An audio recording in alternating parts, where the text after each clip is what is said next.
Hello students, welcome to our royal educare YouTube channel. আমি তোমাদের Sourav sir আবার চলে এসেছি অন্য দিনের মতো আজ একটা ক্লাস নিয়ে। তোমরা দেখতেই পাচ্ছ যে প্রশ্ন বিচিত্রার ক্লাস 8-এর আজ আমরা সেকেন্ড সামেটিভের দ্বিতীয় স্কুল করব।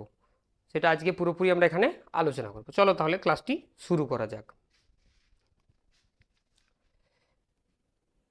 দেখো, প্রথমে এটা কোন স্কুল না, বীরভূম জেলা স্কুলে দিয়েছে রিডিং সিন, একটা সিন দিয়েছে, সেটা একটু পড়ে নিই। 10 সেপ্টেম্বর থেকে দিয়েছে।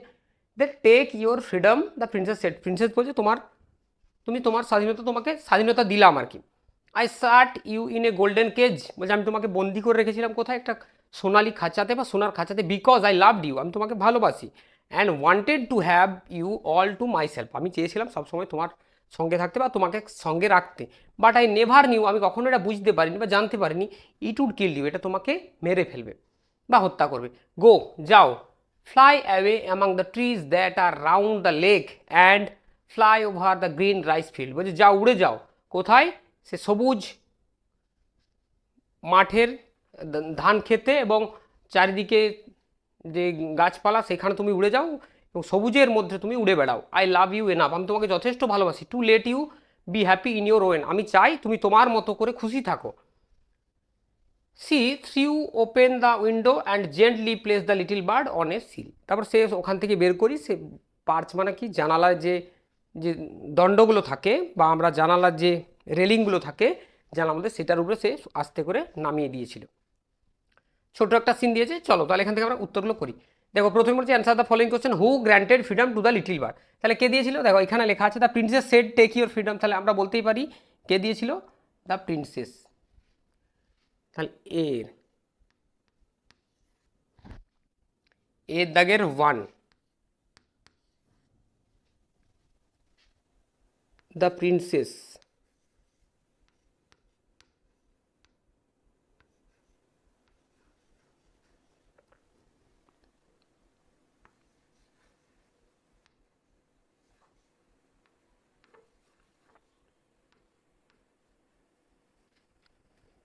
আচ্ছা, গ্র্যান্টেড ফ্রিডম,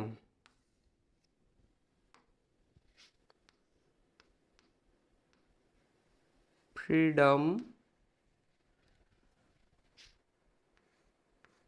টু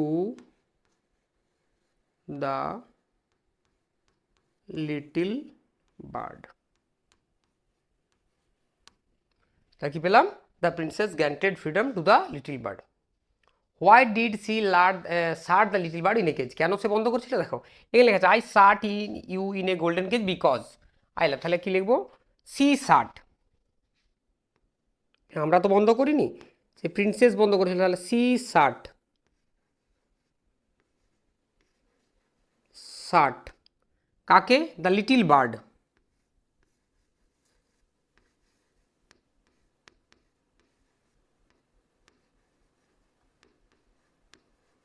কোথায়, in a cage,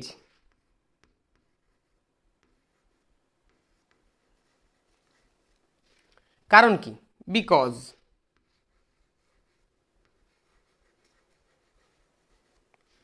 because C, C মানে দ্য প্রিন্সেস, আমরা একবার প্রিন্সেস, আচ্ছা বিকজ,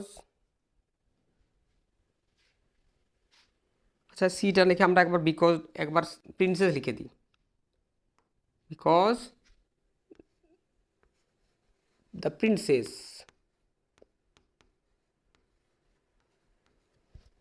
লাভড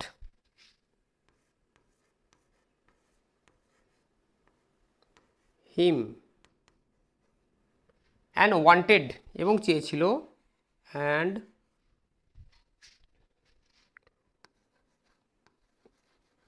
ওয়ান্টেড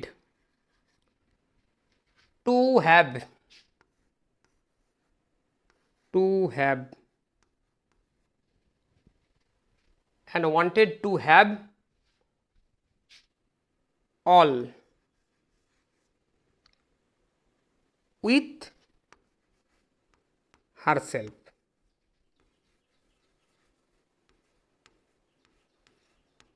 সে সবসময় চেয়েছিল যেন সে সবসময় তার সঙ্গে থাকে। এবার দেখো বলছে what could she do after the little bird, what could she do for the little bird and why, তাহলে সে কী করতে পারতো, সে কি করতে পারতো, এটা লিখতে হবে তোমাকে।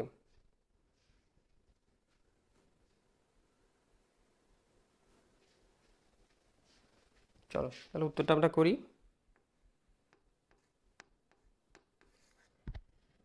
C could, C could the bird, she could for the bird.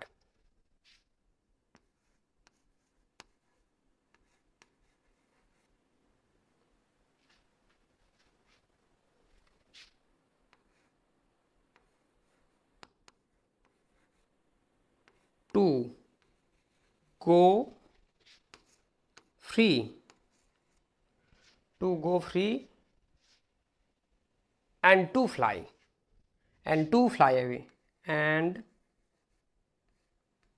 to fly away among the trees.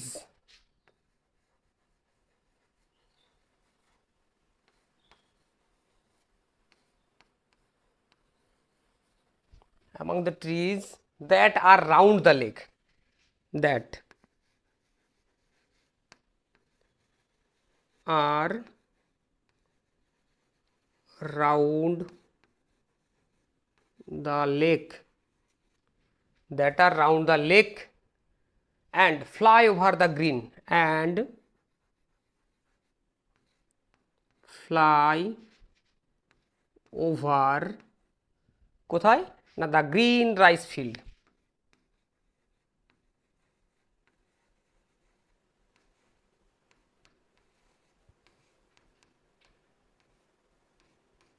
এরপর বলেছে দেখো হ্যাঁ হোয়াই দিয়েছে, হোয়াই এখানে কোশ্চেন দেওয়া আছে কি হোয়াই, তাহলে হোয়াই জানি কি আমরা কেন না সেটা কেন যোগ করে দেবো বিকজ দিয়ে। চলো তাহলে করা যাক।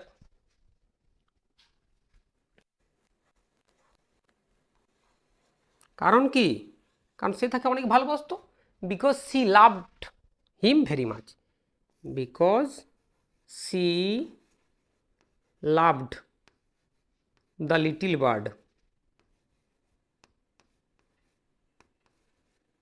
Little bird very much. আচ্ছা, she love the little bird very much হয়ে গেল তিনটে। এবার বলে দেখো write the synonym of the word seal. এই সিল হচ্ছে কি আমরা জানি সে জানালাতে যে থাকে, এই ধরো এটা জানালা, জানালার মাঝে যে এইগুলো থাকে এইগুলোকে সিল বলে, এই যে এরকম সরু সরু থাকে না এগুলোকে সিল বলে, তাহলে এটার সিনোনিম বলেছে। চলো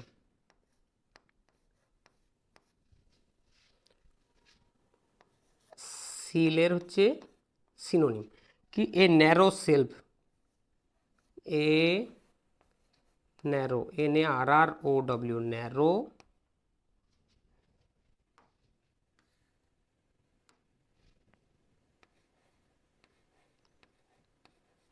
সেলফ,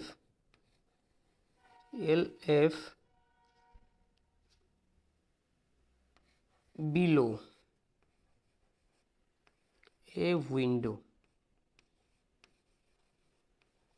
এটা দেখবে তোমাদের সিনে আছে, এই শব্দটা ওয়ার্ড মিনিংগুলো মুখস্থ করতে হবে, কিন্তু এই যে সিল, সিলের ওয়ার্ড মিনিংটা দেখবে তোমাদের সিনে আছে, তাহলে উইন্ডো। চলো দেখো এখানে কি দিয়েছে, এখানে দিয়েছে রাইট টি ফর ট্রু আর ফলস প্রোভাইডিং সাপোর্টিং স্টেটমেন্ট দিতে বলেছে। The princess shut her pet dog in a cage. দেখো পেট ডগের তো কথা বলা নেই এখানে, কি লিখেছে then take your freedom the prince I shut you in a golden cage, তাহলে I shut you in a golden cage.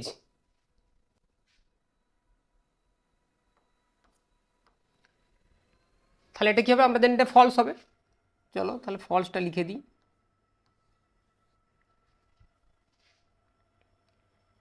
I সাট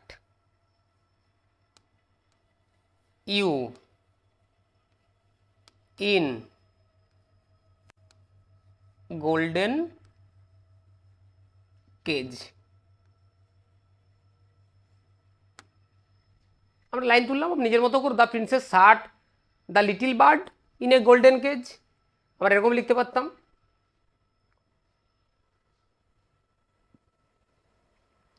আচ্ছা, princess September ask the bird to fly among the green rice field.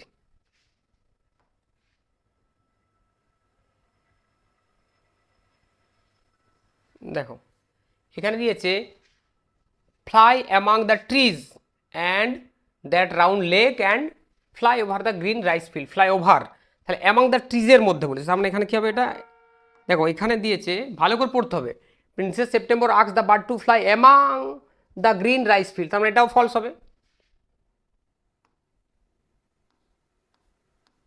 Rice field তো নয়, তাহলে এখানে লেখা ছিল,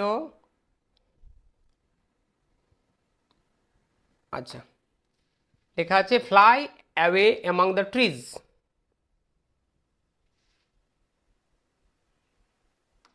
fly away among the trees.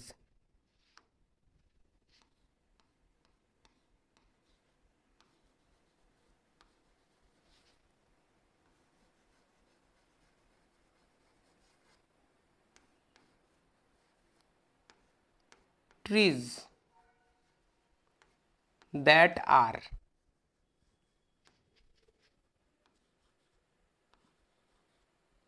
round,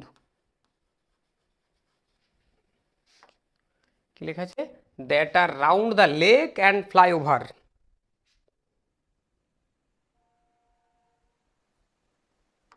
that are round the lake and fly over, fly over green rice field, FIELD field, rice field। দেখো বলেছে September place the bird on A frying pan, frying pan আমরা জানি pan মানে সেই যেগুলোতে বাড়িতে কোনো কিছু মানে ওই আর কি পাতলা যেটা রুটি টুটি করা হয়, রুটি তৈরি করতে ব্যবহার করা প্যান, পাতলা যেটা পাত্র, আচ্ছা দেখো তো আমরা এটা জানি কি ফ্রাইং প্যানের কথা তো বলা নেই, তাহলে প্রথমে আমরা জানি এটা, এটাও ফলস হবে,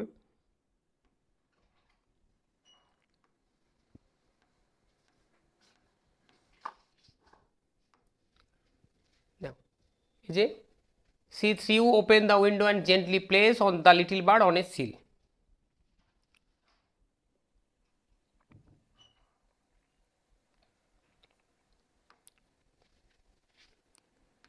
সি সেপ্টেম্বর লিখে দিই,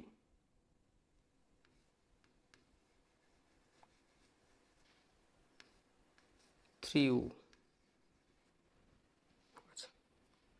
September 3 open the window,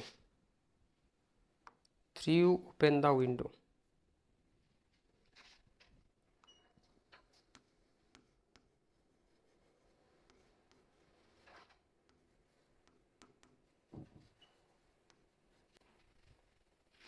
and gently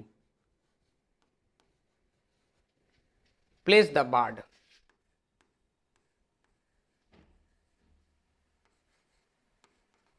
the BIRD কোথায়, বার্ড অন এ সিল, দেখো এখানে লেখা ছিল, দেখো লেখা আছে অন দ্য সিল, লেখা আছে না অন দ্য সিল, চলো কি on the sill, on the sill, the princess loved the bird, একদম ঠিক, ট্রু হবে এটা,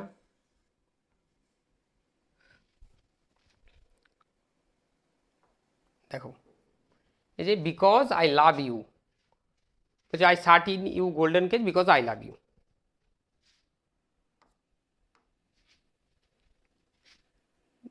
এখানটা আমরা লিখবো কি I shut you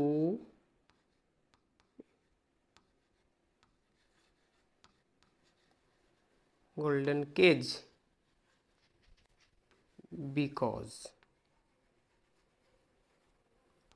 I love you. The cage was made of gold, বলছে খাঁচাটি কিসের তৈরি ছিল, সোনার তৈরি, ঠিক, এটাও ঠিক।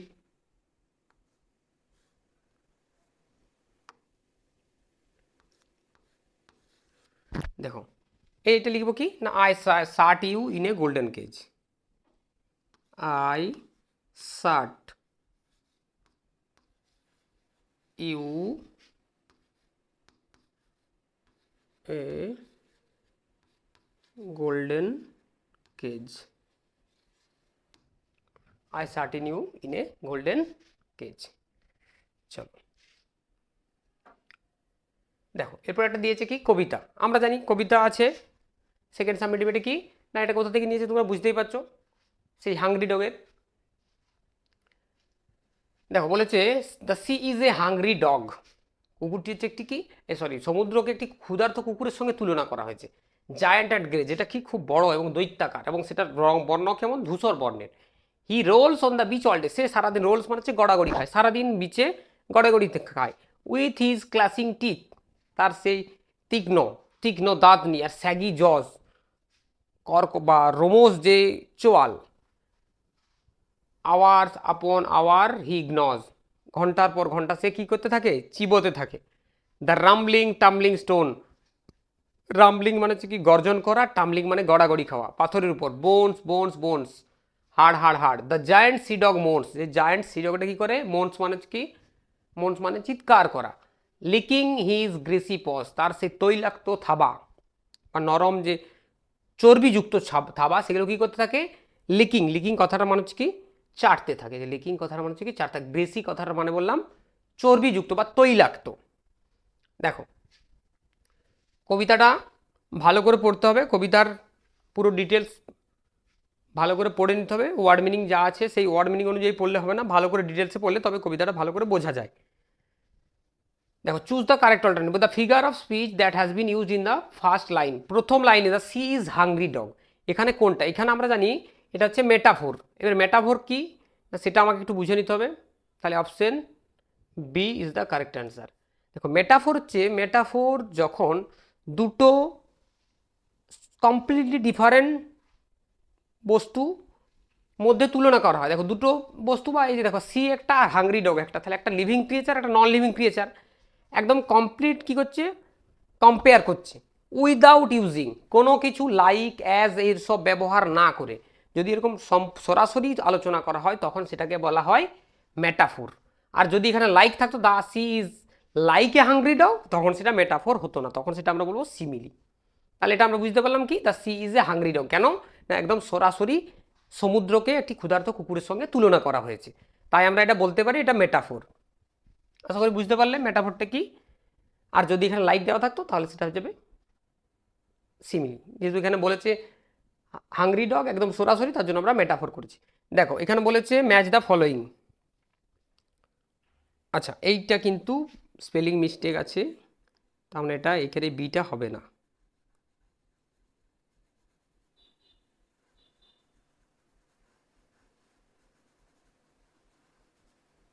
আচ্ছা মোন্স, মোন্স মানে আমরা জানি গর্জন করাতাম না, হাউল হবে, হাউল, তার মানে এখানে পাশে আমরা লিখে দেবো ওয়ান, এটা ওয়ান অ্যান্সার, বা তুমি ক্রসও করে দিতে পারো এরকম করে, এখান থেকে এটা গেল।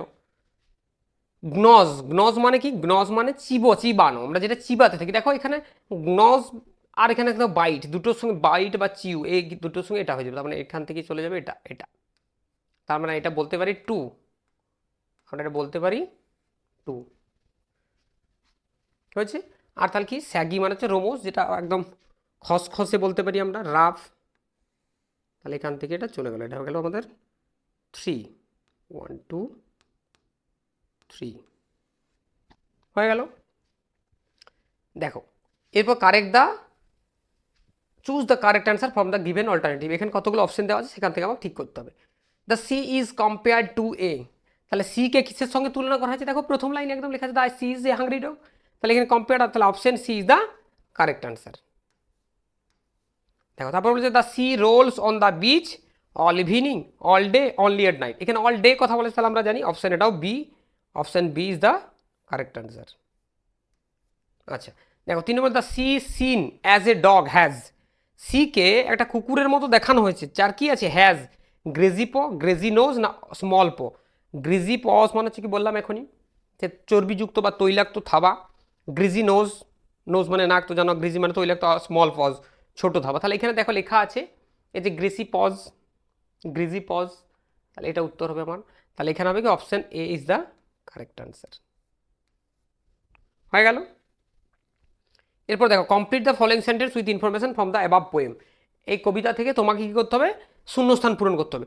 The sea rolls on the beach with, beach with, তাহলে কি with his clashing teeth and shaggy jaws, with his clashing teeth, with his, হ্যাঁ উইথ হিজ, এ দেখো এখানে উত্তর, ক্লাসিং টিথ অ্যান্ড স্যাগি জজ।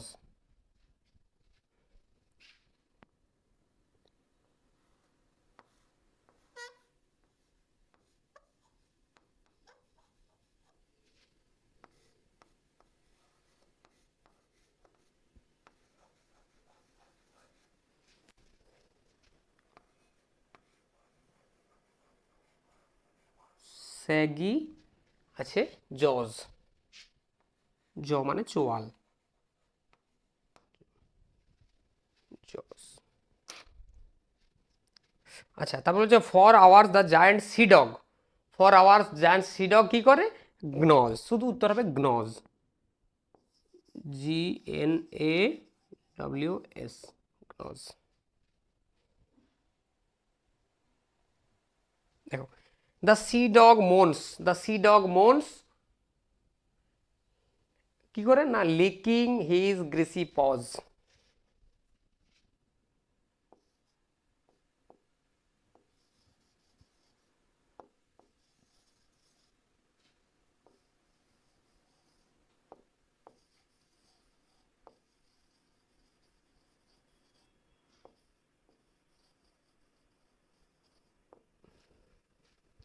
লিকিং হিজ গ্রেজি পজ, এটা উত্তর হবে, এটা উত্তর হবে আমাদের লাস্ট শূন্যস্থানটা।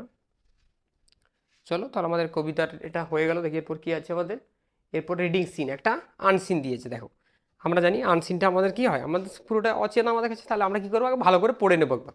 আমি মানে বলে দিচ্ছি একবার, তোমরা দেখে নাও, তুই দেখবে সুন্দর করতে পারবে একটু। ওই দেখো Giovanni Arduino is an Italian mining expert, একজন ছিল খনিনবিদ, মানে আর কি খনন কার্য, মানে আর কি খনিবিদ, যে খনন কার্যের ব্যাপার সে এক্সপার্ট ছিলেন তিনি একজন। হু টার্নড ইন্টু এ জিওলজিস্ট লেটার, যিনি একজন ভূতত্ত্ববিদে পরবর্তীকাল তার পরবর্তী জীবন তিনি একজন ভূতত্ত্ববিদ হয়েছিলেন। He was born on October 1714 in the province of Verona in Veneto, the region of north and west of Venice. তাহলে উত্তর পশ্চিম ভেনিসের ভেরোনা প্রদেশের ভেনেটোতে 1714 খ্রিস্টাব্দের 16 অক্টোবর তিনি জন্মগ্রহণ করেছিলেন। By the time he moved on from his world on 21 March 1795, তিনি এই সময় পর্যন্ত, মানে এটা অ্যাকচুয়ালি মনে রাখবে, এই যে এতদিন মুভড অন করেছিলেন মানে কি, এইটা তার হচ্ছে কি, মানে সরি মানে ওই ডেথ অফ এজ, মানে তোর কোন বয়সে তার মৃত্যু হয়েছিল সেটা বলেছে আর কি। He had made enough contribution to the geology to earn him the moniker father of Italian geology as the time went by, মানে তিনি তার ওই সময়ের মধ্যে তিনি কি করেছিলেন না, তিনি একটা তার অবদানের জন্য, হি মেড এনাফ, তার যথেষ্ট অবদানের জন্য কিসে না, জিওলজি ভূতত্ত্ববিদে তিনি একটা উপাধি পেয়েছিলেন। কি উপাধি না, father of Italian geology, Italian ভূতত্ত্ববিদের জনক বলা হয় তাকে, as the time went by, যত সময় পেরিয়ে গেছে। দেখো সেটা আমরা উত্তরগুলো করি, বলছে হু ওয়াজ আরডুইনো, তাহলে Arduino is an Italian mine expert, এটা আমরা পুরোটা লিখে দিই, উত্তর হয়ে যাবে আমাদের।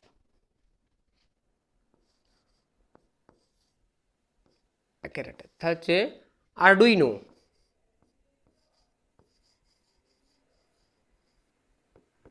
ডুইনো ওয়াজ, কারণ কোশ্চেনে ওয়াজ আছে, আমরা ওয়াজ লিখব উত্তরে যাতে, was an Italian mining expert, Italian mining expert.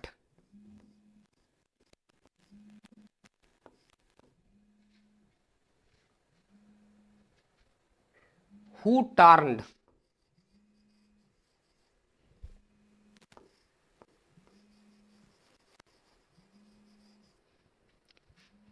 Into a geologist, into a কি জিওলজিস্ট,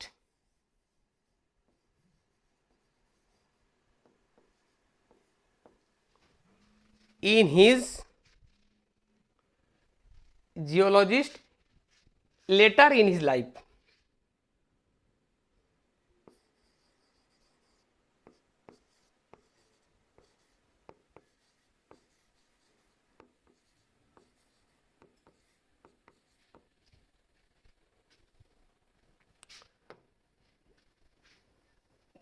আচ্ছা, পরের কোশ্চেন বলেছে দেখো, write down Giovanni's date of birth.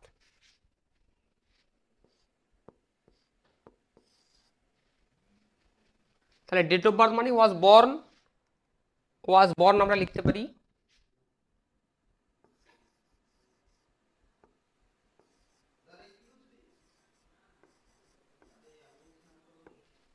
was born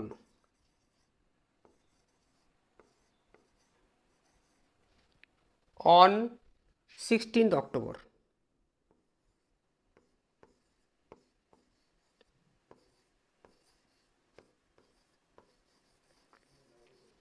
in 1740.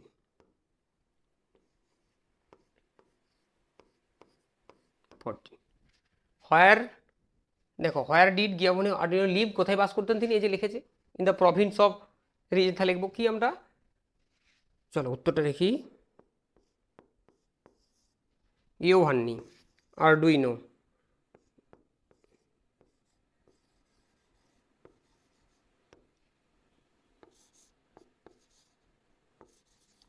Arduino lived in the province of, in the province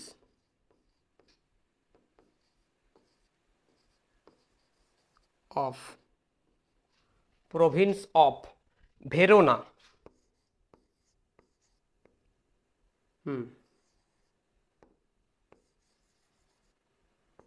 Verona in Veneto, এটা আবার কোথায় অবস্থিত, Veneto, না in the region of,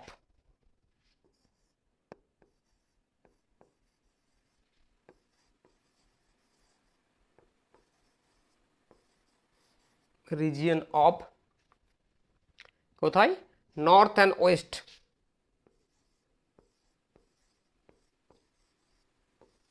and west of Venice,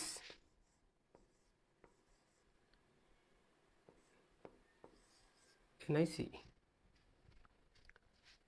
দেখো এরপর বলেছে which country did the Italian geologist belong to, Italian geologist কোথায়, দেখো আমরা জানি আমরা কি, আমরা ভারতে তাই বাস করি, তাই আমরা কি, আমরা ইন্ডিয়ান, তেমনি ইটালিয়ান কথাটার মাধ্যমে কিন্তু দেশের নামটা লুকিয়ে আছে, এটা তোমাকে বুঝে নিতে হবে। ইটালিয়ান হচ্ছে ইটালির অধিবাসীদের বলা হয় ইটালিয়ান, তাহলে তিনি কোন দেশের অধিবাসী ছিলেন, ইটালিয়ান, তাহলে আমরা বলতেই পারি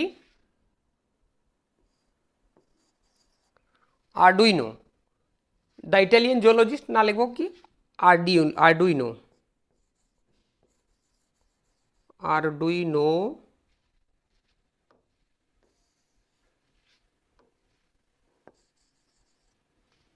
belonged to, বা আরও একটা অন্যভাবে করতে পারি আমরা,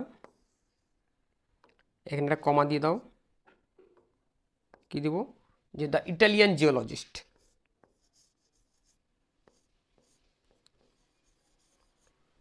Italian geologist,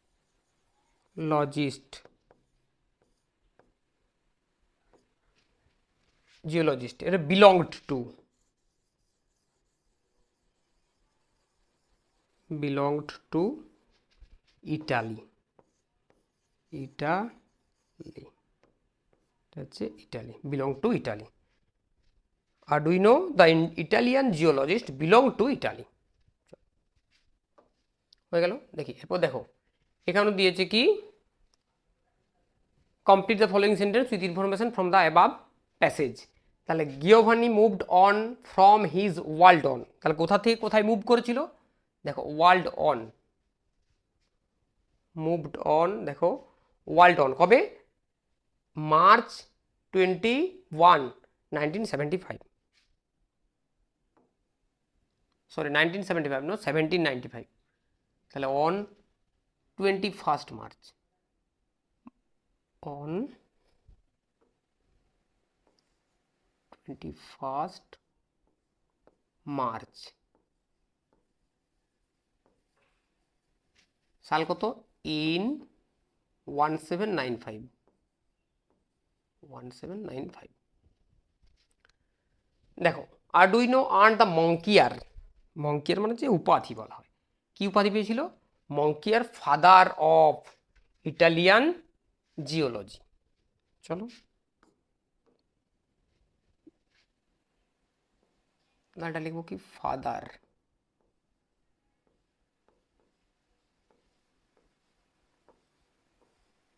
of Italian geology, father of Italian geology. দেখো পরেরটা বলেছে ভেনেটো ওয়াজ ইন, তাহলে ভেনেটো কোথায় অবস্থিত, ভেনেটো ওয়াজ ইন কোথায়, এই যে the province of Verona in Veneto, তাহলে Veneto the region of north and west of Venice, তাহলে in the region, REGION of north and west of Venice, oh sorry এখানে Venice তো দেওয়া আছে, অর্থাৎ তো আলো ওয়েস্ট শুধু লিখলেই হয়ে যাবে, in the region of north and west of Venice, এই যে লেখা আছে।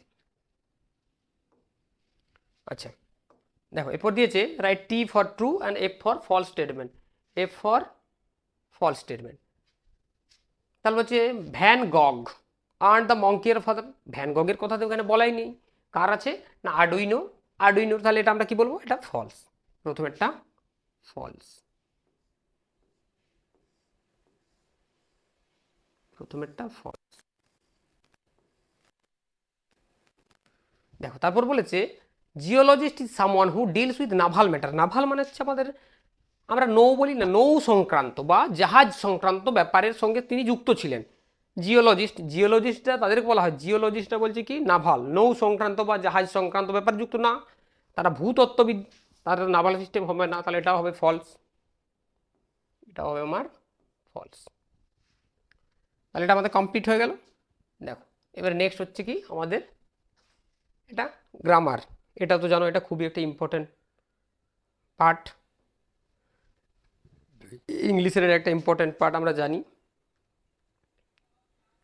আচ্ছা দেখো প্রথমে বলেছে change the following sentence from direct two indirect, মানে ন্যারেশন করতে পারি, তাহলে আমরা চলো উত্তর করি। 4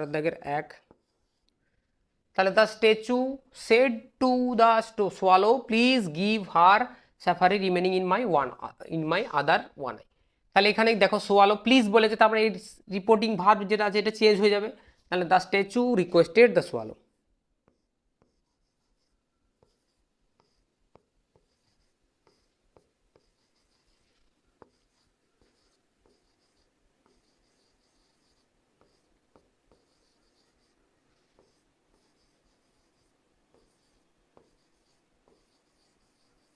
সোয়ালো।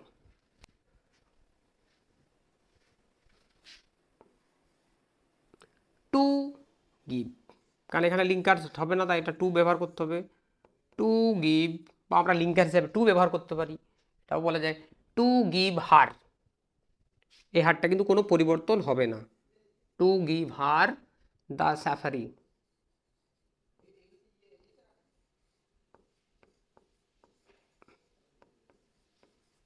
কাকে? রিমেনিং ইন,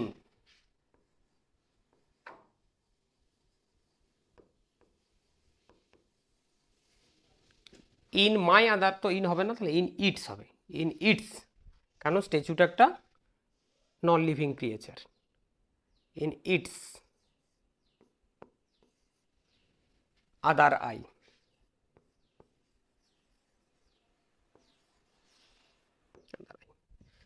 দেখো হয়ে গেল। এবার চলো 2 নম্বরটা,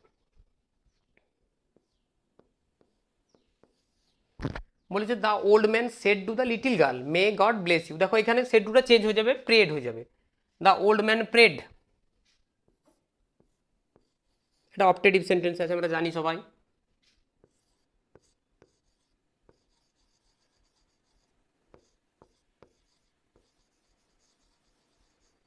এখানে একটা লিঙ্কার দ্যাট হবে, দ্যাট কে না গড, মেয়েটা মাইট হয়ে যাবে আমরা জানি সবাই, might, might bless, B L E double S bless. এবারে ইউটাকে আমি জানি ইউটা লিটিল গার্ল, তাহলে bless the little girl, bless the little girl, কারণ ছোট্ট মেয়েটিকে বলছে ঈশ্বর তোমার, ঈশ্বর তোমাকে আশীর্বাদ করুন, তাহলে এখানে কি হবে লিটিল গার্ল, এখানে আবার ইউ হবে না, কিন্তু ইউ করে দিও না তোমরা। আচ্ছা এখানে বলেছে identify the infinitive.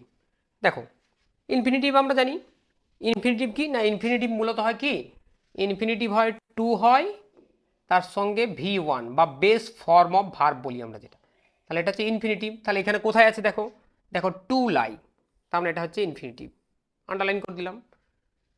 His voice, এরপর বলেছে underline the phrase and write it down type. দেখো his voice is pleasing, his voice is pleasing to hear, এই যে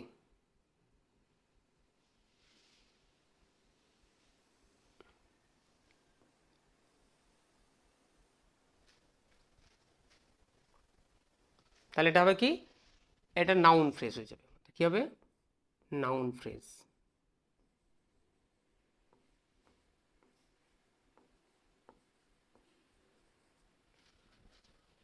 আচ্ছা এখানে বলেছে state the whether underline part is a clause or phrase, তাহলে আমরা জানি এটা তো ক্লজ হবে, তাহলে এটাও কি হবে, এটা ক্লজ।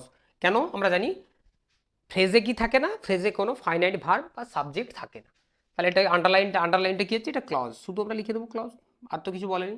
হ্যাঁ ক্লজ অর ফ্রেজ, এটা হচ্ছে clause,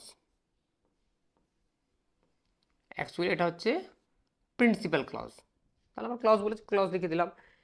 suitable suffix prefix underline আর রিরাইট দ্য সেন্টেন্স, তাহলে এটা আমরা লিখতে হবে নিজেদেরকে। ছয়েরটা অন হিয়ারিং দ্য নিউজ, তাহলে 6-1,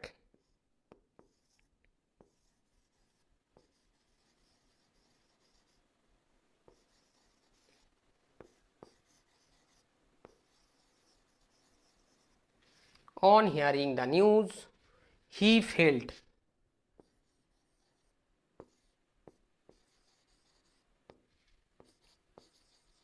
very uneasy হয়ে যাবে, আনইজি, ইজিটা কি হয়ে গেল আনইজি, ইজিটা uneasy.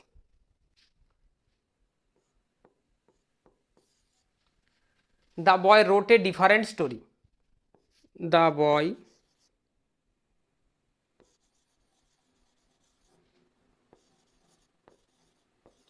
wrote a indifferent story,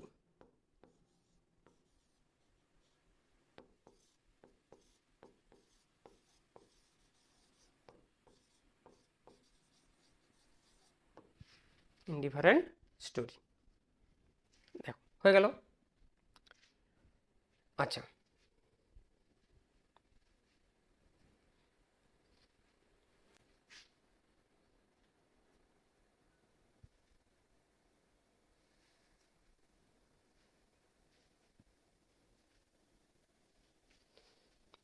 এরপর বলেছে অ্যাডভার্ব ফ্রেজ লিখতে বলেছে, চলো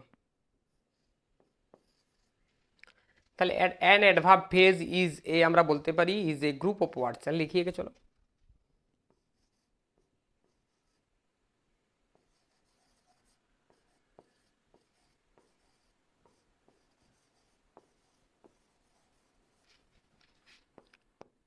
is a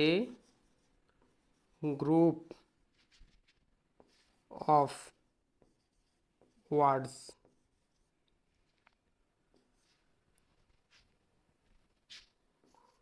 which does not have any কি থাকে না, ফাইনাইট ভার্ব।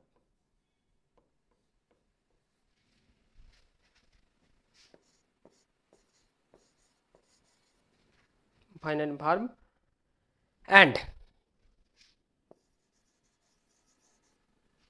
কি করে, অ্যান্ড এবং থাকে না, এবং দ্যাট বা হ্যাঁ, and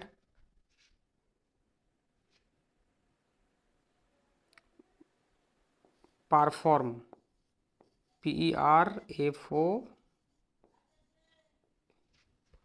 and perform the function, FUNCTION, function কিসের মতো করে, তাহলে an adverbial phrase is a group of words which does not have any finite verb and performs the function of an adverb।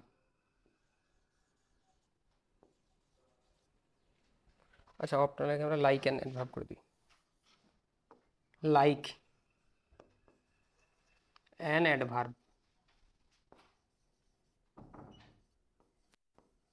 Like an adverb. আচ্ছা, function performs the function, আচ্ছা লাইকটা word শোনাচ্ছে, অফই ভালো, অফই ঠিক আছে, অফ অ্যান অ্যাডভার্ব। এটা একটা example দিতে বলেছে, একটা এক্সাম্পল দিয়ে দিই, লেবু কি, রাম র্যান, রাম র্যান কেমনভাবে দৌড়ায়, উইথ গ্রেট স্পিড।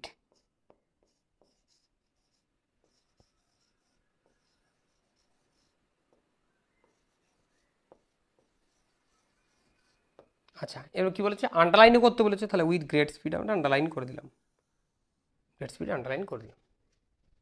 তাহলে হয়ে গেল আমাদের এটা কমপ্লিট। দেখো এরপর কি দিয়েছে আমাদের, রাইটিং, বলছে write an imaginary conversation which takes place between you and monkey longing for it freedom. Freedom, দেখো আমরা চাই প্রত্যেকে, এখন আমাদের সব থেকে বড় জিনিস, বড় পাওনা কি, স্বাধীনতা। প্রত্যেকের আমাদের স্বাধীনতাটা খুবই জরুরি। আমরা মানুষ জাতি হয়েও সবার থেকে স্বাধীনতা ছিনিয়ে নেওয়ার চেষ্টা করি।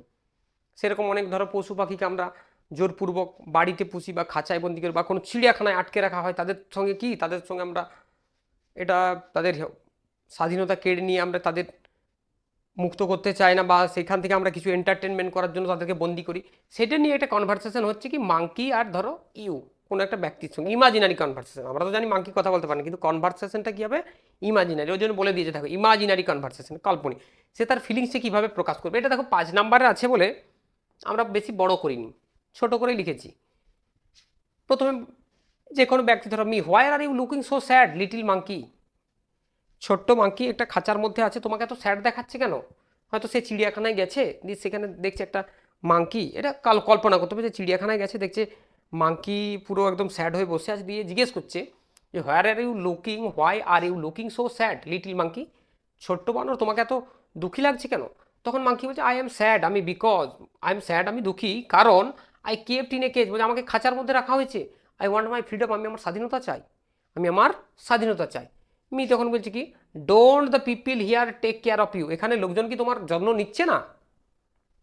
মাঙ্কি বলছে দে গিভ মি ফুড, তারা আমাকে খাবার দিচ্ছে, but I miss the forest and my friends, আমার খাবার দিলে তো হবে না, কিন্তু আমি আমার বন্ধুদেরকে, আমার জঙ্গল, আমার যেটা বাসস্থান, আমার তো জঙ্গলে বাসস্থান, সেটা আমি মিস করছি খুবভাবে। তখন আই আন্ডারস্ট্যান্ড, আমি বুঝতে পারছি, এভরি ওয়ান লাভস ফ্রিডম, প্রত্যেকেই স্বাধীনতা কি করে, ভালোবাসে, স্বাধীনতা চাই। Monkey yes I want to jump from tree two tree again, বলছে আমি চাই, সত্যি তুমি যেটা বলছো ঠিক বলেছো, আমি চাই এক গাছ থেকে অন্য গাছে লাফাতে। তারপর কি বলেছে দেখো, বলছে I wish people would let animals live freely in nature, আমার মনে হয় যে লোকজনদের ছেড়ে দেওয়া উচিত, কাদের, অ্যানিম্যালদের, লিভ ফ্রিলি ইন নেচার, প্রকৃতির মাঝে তারা যেন বাস করতে পাবে, তাদেরকে ছেড়ে দেওয়া উচিত, তাদেরকে তাদের মতো করে থাকতে দেওয়া উচিত। Monkey that would make me very happy, তাহলে তো বলছে এটা আমাকে খুব হ্যাপি করবে, দ্যাট উড, এটা আমাকে মেক মি ভেরি হ্যাপি, এটা আমাকে খুব হ্যাপি করবে। তাহলে ছোট্ট করে আমরা লিখেছি, 5 নাম্বার দেওয়া আছে, বড় হলে একটু বড় হতো, আমরা জন্য ছোট করে লিখেছি। চলো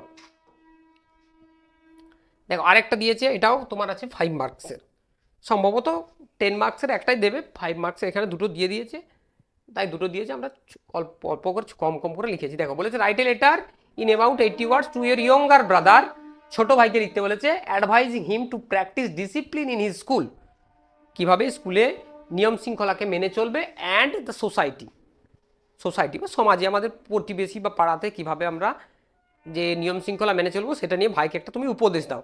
দেখো আমরা জানি, ধরো কি এবার ভাই তো আমাদের বাড়িতে থাকে, কিছু না হলেও হয়তো তুমি বাইরে আছো কিংবা ভাই বাইরে আছে, তুমি বাইরে আছো, কারণ এখানে সোসাইটির কথা বলেছো, তো সেটা হতে পারে যে কেউ একজন বাইরে আছে, তাহলে যে পাঠাবে তার অ্যাড্রেস, যেখান থেকে পাঠাচ্ছে, ধরো যদি যে লিখছে সে পাঠায়, তাহলে তার অ্যাড্রেসটা এখানে দিতে হবে, সেন্টার অ্যাড্রেস।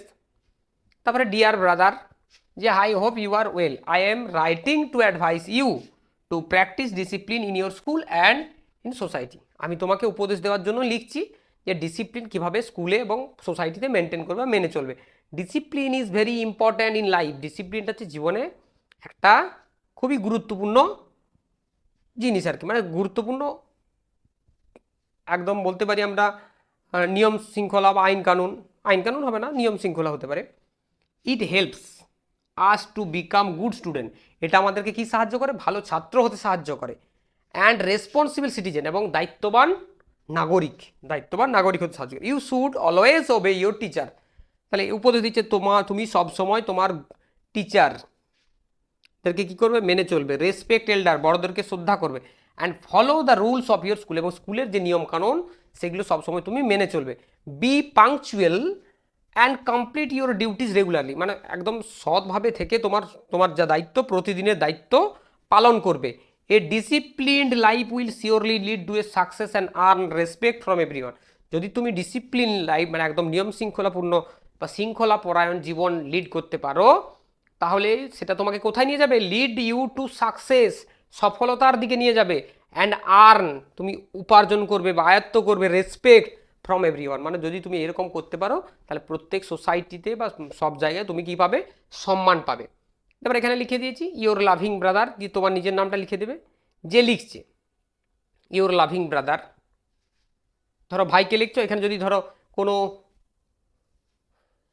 সিস্টার লিখছে ধরো, তাহলে এখানে ইওর লাভিং সিস্টার লিখতে পারি আমরা, তাহলে ব্রাদার অথবা সিস্টার, যদি ভাই লেখে ভাই আর সিস্টার হলে সিস্টার, তাহলে ইওর লাভিং ব্রাদার। দিয়ে রিসিভার অ্যাড্রেস, এবার ভাই যেখানে থাকে এখানটা আমরা তার ফুল অ্যাড্রেসটা দিয়ে দেবো, ফুল অ্যাড্রেসটা আমরা এখানে দিয়ে দেবো, ফুল অ্যাড্রেস, না হলে চিঠিতে থাকবে না। উইথ পিন, আমরা জানি চিঠি এখন বর্তমানে ব্যবহার না হলেও কিন্তু আমাদেরকে শিখতে হবে, আমরা এখন আর চিঠি আদান প্রদান দিয়ে খোঁজ খবর কারো নিই না, এখন আমাদের বর্তমানে সোশ্যাল মিডিয়ার যুগ, সোশ্যাল মিডিয়াতে হাই হ্যালো হয়ে গেল, কথা হয়ে গেল, বাস কেমন আছিস হয়ে গেল। কিন্তু আগে তো এত কিছু ছিল না, আগে সব এখানেই এভাবেই চিঠি আদান প্রদান হতো। আমরা দেখেছি ক্লাস 7-এ সেই দ্য বুক অফ নেচারে তার বাবা তার মেয়েকে প্রত্যেকবার চিঠি লিখতো, অনেক কিছু জানাতো, সেও আরও জানতে চাইতো, সেইভাবে এখন আর চিঠি হয় না, তাহলে এরকম করে লিখে নেবে। চলো, তাহলে এটা হয়ে গেল আমাদের কমপ্লিট। দেখো তাহলে ক্লাসটা কেমন লাগছে জানাবে, তোমাদের সবাইকে অনেক অনেক ধন্যবাদ এতক্ষণ ধরে ক্লাসটি মনোযোগ দিয়ে দেখার জন্য। তোমরা সব পড়াশুনো ভালো করো, সুস্থ থাকো, ধন্যবাদ।